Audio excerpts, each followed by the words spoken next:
नाशिकमध्ये मद्यधुंद तरुणांचा धुमाकूळ.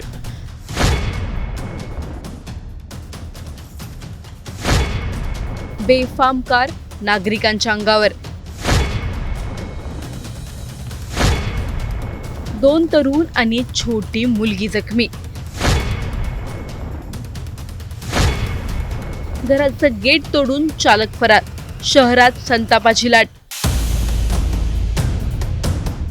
नाशिक शहरातील जय हिंद कॉलनी परिसरात शुक्रवारी रात्री मद्यधुंद अवस्थेत बेफाम गाडी चालवणाऱ्या काही तरुणांनी अक्षरशः धुमाकूळ घातल्याची धक्कादायक घटना घडली आहे. या प्रकारात 2 तरुणांसह एका 2 वर्षाच्या चिमुरडीला दुखापत झाली असून एका घराच्या गेटचे मोठे नुकसान झाले आहे. या घटनेमुळे परिसरात काही काळ भीती आणि तणावाचं वातावरण निर्माण झालं होतं. नेमका हा काय गोंधळ आहे सर्व जाणून घेणार आहोत या व्हिडिओमधून. त्यामुळे हा व्हिडिओ शेवटपर्यंत नक्की पहा आणि टाइम्स नाऊ मराठीच्या सर्व माध्यमांना सबस्क्राईब आणि फॉलो करायला विसरू नका. नाशिक शहरातील जय हिंद कॉलनी परिसरात शुक्रवारी उशिरा रात्री हा प्रकार घडला. मिळालेल्या माहितीनुसार MH15 JH 9580 क्रमांकाची कार चालक सुनील हरिभाऊ कुमावत हा मद्यधुंद अवस्थेत वेगाने वाहन चालवत होता. दरम्यान गाडीवरील ताबा सुटल्याने त्याने रस्त्यावरून जात असलेल्या सिद्धांत ठाकरे आणि हर्ष गरुड यांच्या पायावरून गाडी घातली. या धडकेत जवळच असलेली 2 वर्षांची चिमुरडी देखील जखमी झाली. अपघातानंतर ही कार थेट एका घराच्या गेटवर जाऊन आदळली. त्यामुळे त्या घराच्या गेटचं देखील मोठं नुकसान झालंय. अचानक घडलेल्या या प्रकारामुळे परिसरातील नागरिक मोठ्या संख्येने घटनास्थळी जमा झाले आणि संताप व्यक्त करू लागले. घटनेची माहिती मिळताच स्थानिक नागरिकांनी नगरसेवक शरद फडोळ आणि प्रतिभा पवार यांना फोन करून घटनास्थळी बोलावून घेतलं. त्यांनी घटनास्थळी पोहोचून परिस्थितीची पाहणी केली आणि जखमी नागरिकांना मदत करत पोलिसांना माहिती दिली. दरम्यान नागरिकांचा संताप वाढत असल्याचं पाहून गाडीत बसलेल्या 2 संशयितांनी घटनास्थळावरून पळ काढला. पोलिसांनी घटनास्थळी दाखल होत एका संशयिताला ताब्यात घेतलं असून त्याला वैद्यकीय तपासणीसाठी रुग्णालयात नेण्यात आलं आहे. या घटनेनंतर जय हिंद कॉलनी परिसरात नागरिकांमध्ये तीव्र संताप व्यक्त होत असून मद्यधुंद अवस्थेत वाहन चालवणाऱ्यांवर कठोर कारवाई करण्याची आता मागणी करत आहेत. मात्र मद्यधुंद अवस्थेत वाहन चालवण्याच्या घटना वारंवार समोर येत असतानाही अशा चालकांवर आळा का बसत नाही?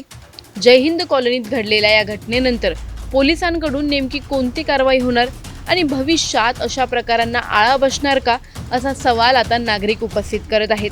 दरम्यान तुम्हाला या प्रकरणी काय वाटतं आम्हाला कमेंटमध्ये नक्की कळवा. व्हिडिओ आवडल्यास लाईक व शेअर करायला विसरू नका. तसंच अशा नवनवीन अपडेट्ससाठी आणि माहितीपूर्ण व्हिडिओजसाठी टाइम्स नाऊ मराठीला नक्की फॉलो करा.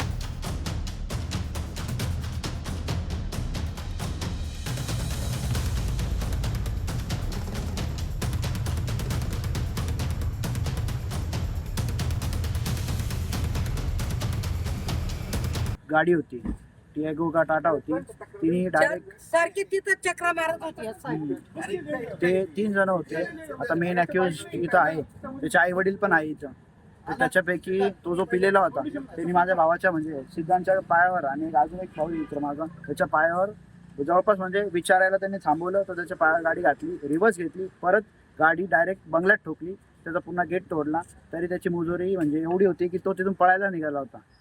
तरी यांनी थांबवलं, त्याला काढलं. त्याला ते काका होते आमचे ठाकरे काका, त्यांनी बाजूला नेलं, त्याला वाचवलं. नाही तर तो आता नसं. आणि तो एवढा पिलेला आहे त्याला सूद नाही आहे. आणि गाडीत इंजेक्शन्स किंवा काय ते प्रकरण ते पोलिसांनी त्याचं हे करायला पाहिजे. कारण की गाडीत बिअर सापडलेले आहे, ड्रग्स पण आहे, इंजेक्शन पण सापडलेले. पण ते पोलीस आता तपास करते त्याचा पुढं. पण आता म्हणजे एक मुलगा लहान तो एक दादा होता, त्याची एक मुलगी वाचली, 2 वर्षाची मुलगी. म्हणजे प्रसंग दावाने म्हणजे ते वाचवले नाही तर ती वाचली नसते आज.